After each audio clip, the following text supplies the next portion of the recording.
Om Sri Sai Ram, Shirdi Sai Satcharita, written by Hemadpantji and translated by Gunaji, chapters 16 and 17. Quick Brahma Jnana. The last chapter described how Mr. Choker's O of small offering was completed and accepted. In that story, Sai Baba showed that he would accept with appreciation any small thing offered with love and devotion. But if the same thing was offered with pride and haughtiness, he would reject it, being himself full of Satchidanand,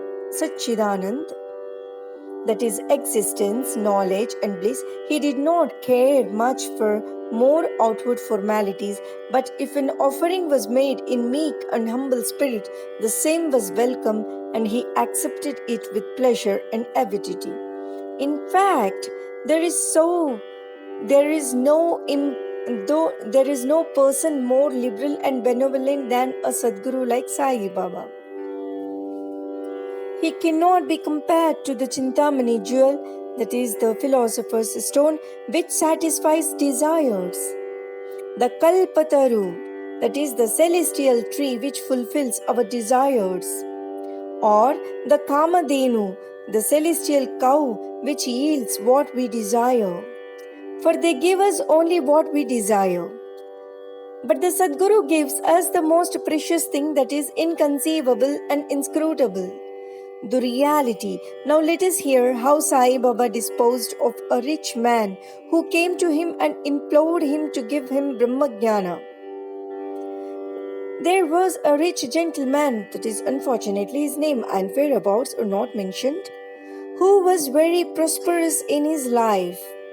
He had amassed a large quantity of wealth, houses, fields and lands, and had many servants and dependents.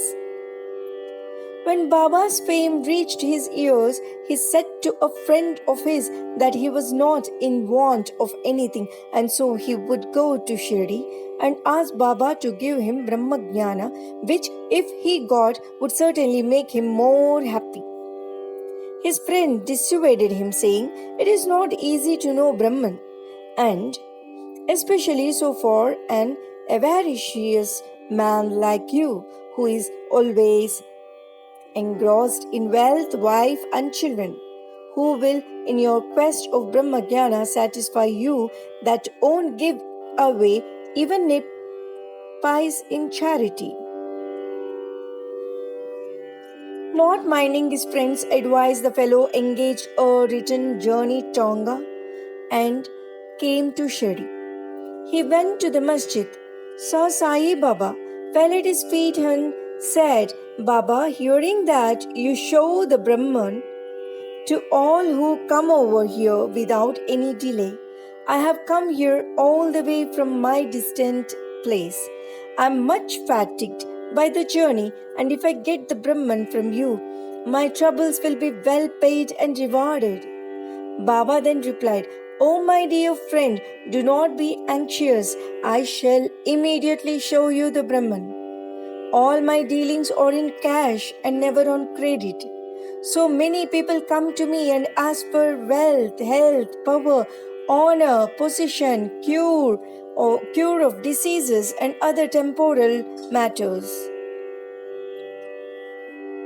Rare is the person who comes here to me and asks for Brahma Jnana. There is no dearth of persons asking for worldly things, but as persons interested in spiritual matters are very rare. I think it a lucky and auspicious moment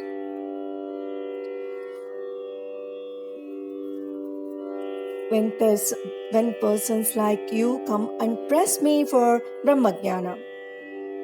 So I show to you with pleasure the Brahma with all its accompaniments and complications." Saying this, Baba started to show him the Brahman. He made him sit there and engaged him in some other talk or affair, and thus made him forget his question for the time being. Then he called a boy and told him to go to one Nandu Marwadi and get from him a hand loan of rupees 5. The boy left and returned immediately, saying that Nandu was absent and his house was locked. Then Baba asked him to go to Bala grocer and get from him the said loan. This time also the boy was unsuccessful. This experiment was repeated again twice or thrice with the same result. Sai Baba was, as we know, the living and moving Brahman incarnate. Then someone may ask, why did he want the paltry sum of 5 rupees and why did he try hard to get it on loan? Really, he did not want that sum at all. He must have been fully knowing that Nandu and Bala were absent, and he seems to have adopted this procedure as a test for the seeker of Brahman.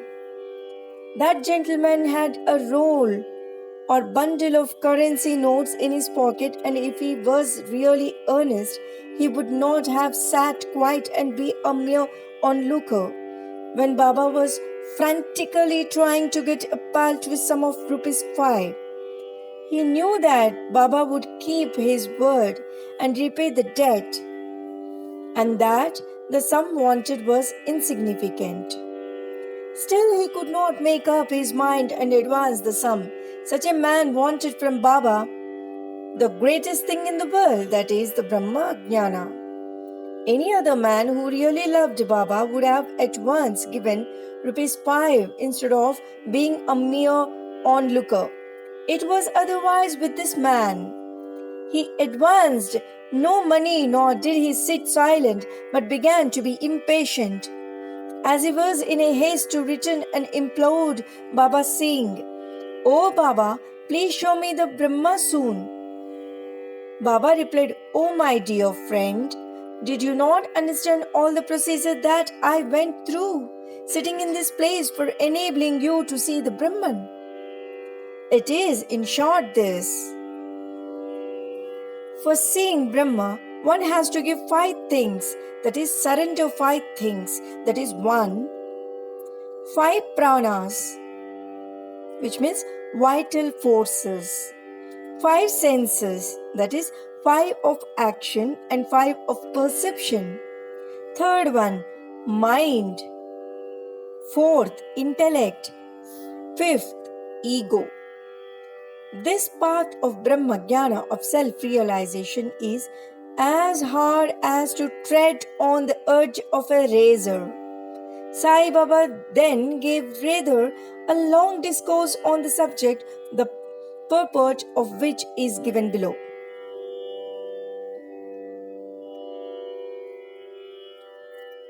Qualifications for Brahma Jnana or self-realization.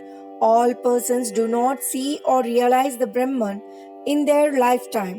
Certain qualifications are absolutely necessary.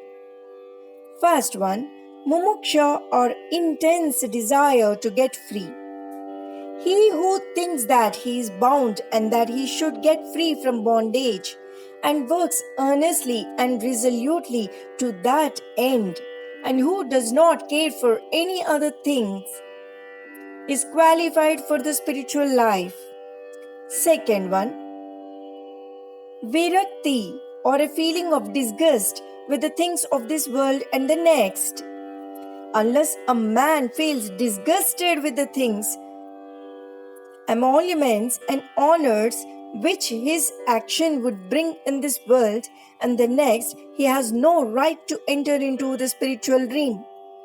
Third one, antarmukhata, that is introversion.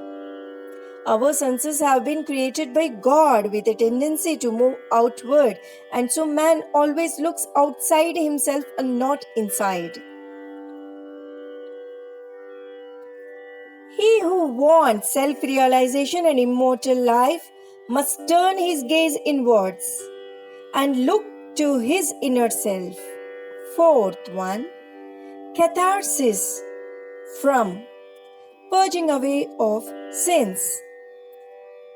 Unless a man has turned away from wickedness and stopped from doing wrong, and has entirely composed himself, and unless his mind is at rest, he cannot gain self-realization even by means of knowledge.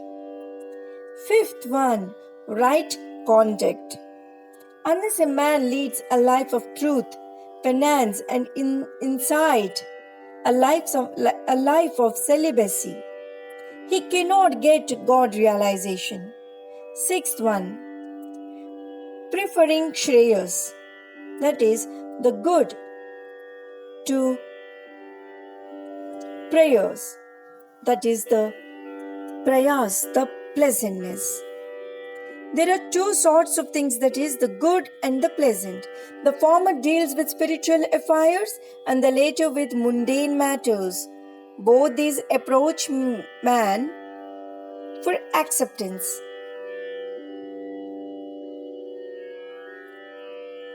He has to think and choose one of them. The wise man prefers the good to the pleasant, but the unwise, through greed and attachment, chooses the pleasant. Seventh one, control of the mind and the senses. The body is the chariot and the self is its master.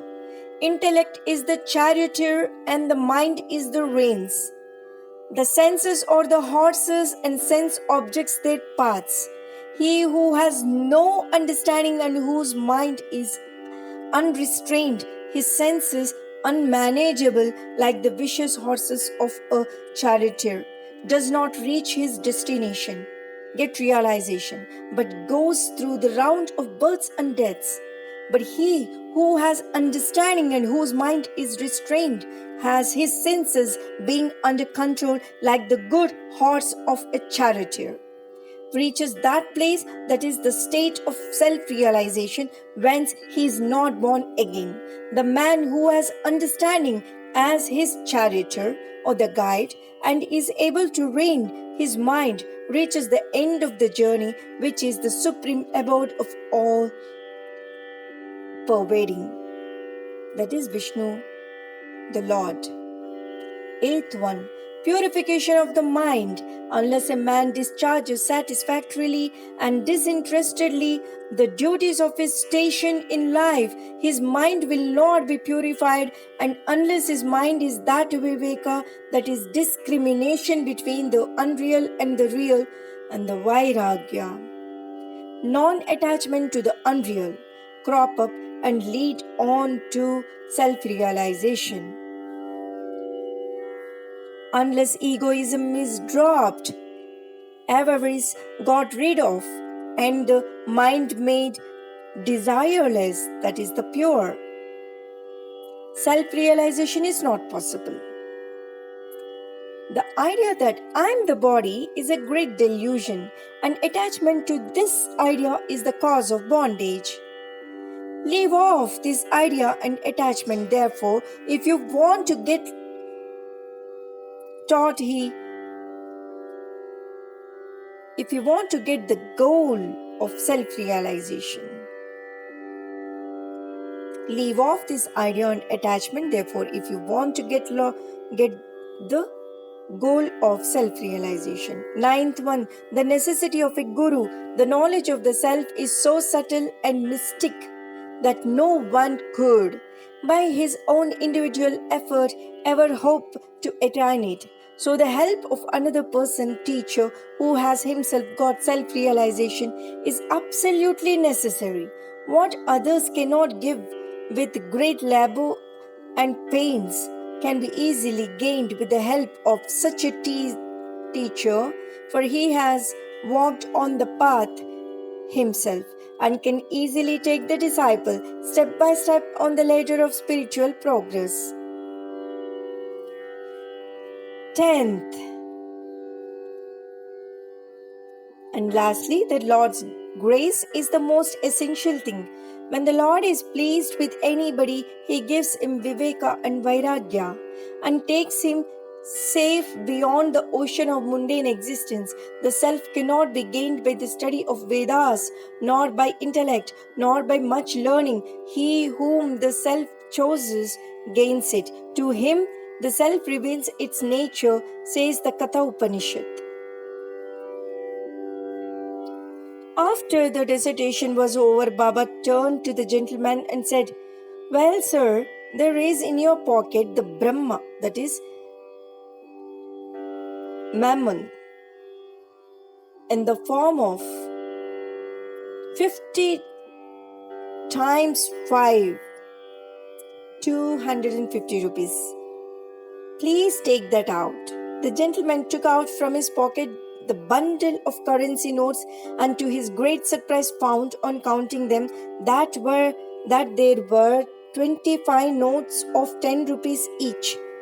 Seeing this omniscience of Baba, he was moved and fell at Baba's feet and craved for his blessings. Then Baba said to him, "Roll up your bundle of Brahma, that is currency notes, unless you get rid completely of your avarice or greed, you will not get the real Brahma. You will not get the real Brahma. How can we, whose mind is engrossed in wealth, progeny, and prosperity, expect to know the Brahma without removing away his attachment for the same? The illusion of attachment or the love for money is a deep eddy, that is whirlpool of pain, full of crocodiles in the form of conceit and jealousy. He who is desireless can alone cross this whirlpool. Greed and Brahma are as poles asunder. They are eternally opposed to each other. Where there is greed, there is no room for thought or meditation of the Brahma. Then how can a greedy man get dispassion and salvation? For a greedy man there is no peace, neither contentment, nor certainty or steadiness. If there be even a little trace of greed in mind, all the sadhanas, that is the spiritual endeavors, are of no avail.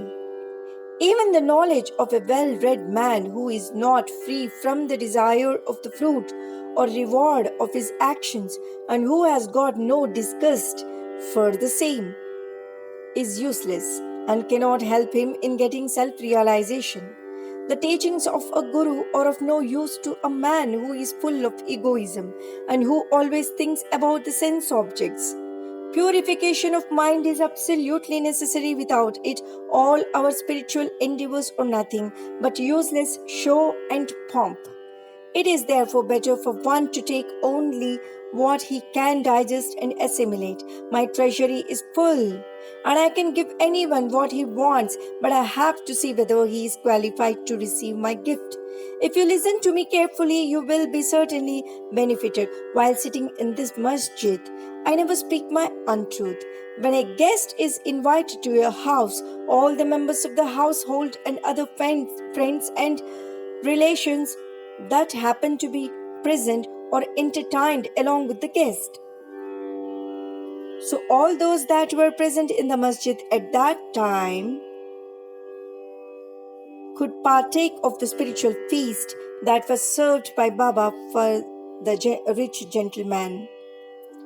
After getting Baba's blessings, one and all, including the gentleman, left the place quite happy and contented.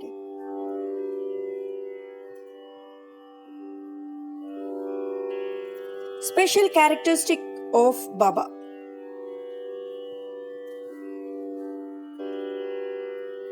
There are many saints who, leaving their houses, stay in forest caves or hermitages and, remaining in solitude, try to get liberation or salvation for themselves. They do not care for other people and are always self-absorbed. Sai Baba was not of such a type. He had no home, no wife, no progeny, nor any relations, near or distant. Still, he lived in the world, that is, the society. He begged his bread from 4 or 5 houses, always lived at the foot of the neem tree, carried on worldly dealings and taught all the people how to act and behave in this world. Rare are the sadhus and saints who, after attaining God vision, strive for the welfare of the people. Sai Baba was the foremost of these, and therefore, says Hemadpant, blessed is the country, blessed is the family, and blessed are the chaste parents where this extraordinary, transcendent, precious, and pure jewel that is Sai Baba was born. Woe to Sri Sai, peace be to all. Om Shri Sai Ram.